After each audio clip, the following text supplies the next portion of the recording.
Memphis was really going to play, the extra playoff level of intensity.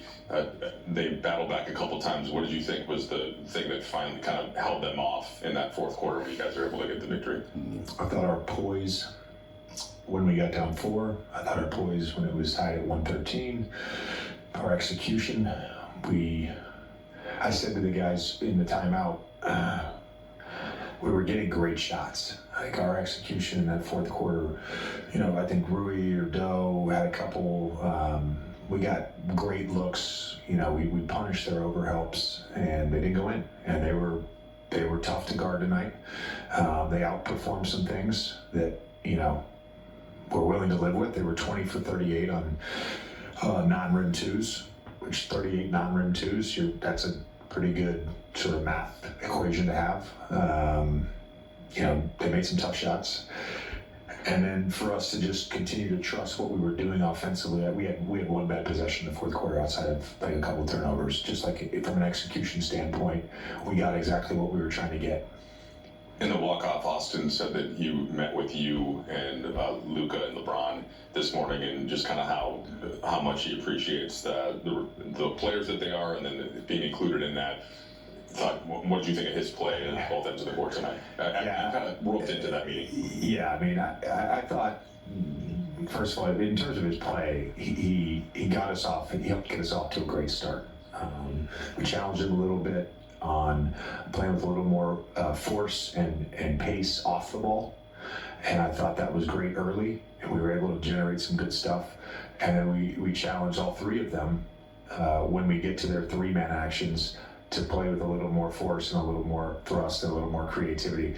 We were able to get some great stuff in the fourth quarter off that and create the sort of advantages that we envision creating when we put those 3 guys together. I told them this morning, it's hard to create advantages against switches. And generally they're going to have 3 defenders that can all switch. But there was a defender that we felt like who didn't necessarily want to switch, and when we put those 3 guys in action in that fourth quarter, it was awesome. And just in terms of Austin being included, of course he's been included. I mean, I think the biggest thing about our group is the response to the other night when we lose on a half-court buzzer beater. And I said before the game that we'll be ready to play, that our resolve. I'm not surprised at how hard we played and how well we played tonight.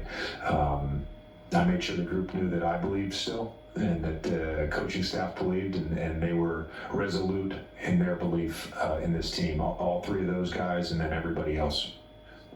JJ, excuse me, there weren't a lot of stops necessarily over stretches, but it never really felt like you guys weren't in it defensively, if that makes sense. And especially in the fourth, I think there was a stretch where Dorian got a rebound over Edey, got a challenge on Jaren Jackson, Luka took the lane away from Desmond Bane.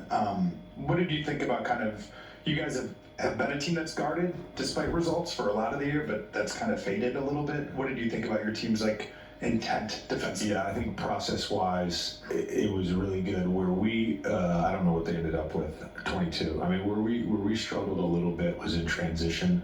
22 is not a crazy number, but I thought our half-court defense and our half-court defensive execution was really good.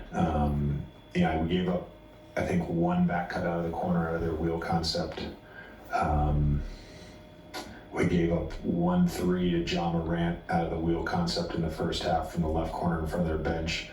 I'm not sure we gave up much else just in terms of letting the ball get middle. We did a good job of keeping the ball out of the middle, and then they made a few shots where we didn't allow to get middle, and they kind of were at that free throw line area and made some shots. I thought, Jackson Jr. hit some tough ones. In terms of our execution, you can execute a defensive game plan and teams can still make shots. I liked what we did defensively with our half-court defense. JJ, I didn't know you just mentioned the fourth quarter execution, but offensively tonight, 50, 40, 90 performance, the big 3 all go for 25 plus, 8 plus assists, several role players in double figures. Did it feel like this is maybe the closest you guys have been to your offensive ceiling as a group since these three have been playing together. Yeah, I would agree with that. I think there's always stuff you can improve on, and you don't want to say like, this is the best we can play offensively. We played as well as we played so far offensively, and a big part of that I thought was not just those three guys, but Doe, Rui, Gabe, their shot making. Particularly at times when we played a 5-laser lineup, and just Doe missed a couple, told him to keep shooting, and he made a couple, and I thought that was great. Rui had the big one in the corner over there opposite their bench, and then Bando, because of their overhelps, like he was able to operate a little bit in that first half, which was great offensively. Like I think it was a good game for us. Because we didn't just see one thing either. They played a small lineup with switching. They played Edie in a heavy drop. They did a bunch of different. They played Jaren Jackson Jr. at the 5. Like they did a bunch of stuff, and we were able to channel change when they channel changed.